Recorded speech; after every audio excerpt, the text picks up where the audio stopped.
But just because it's written down doesn't mean that it is an absolute right. So I'm going to read from the Government of Canada's own guide to the Charter of Rights and Freedoms. This is what the Government of Canada has to say about our rights and freedoms in the Charter.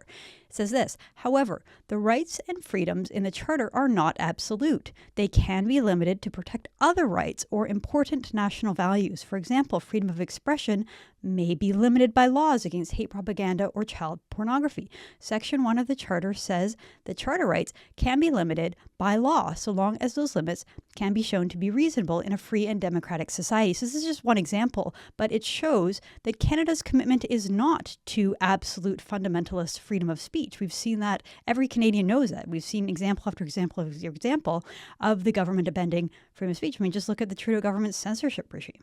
Look at the way that they interfere in the free press. They're obviously not committed to freedom of expression in a real way.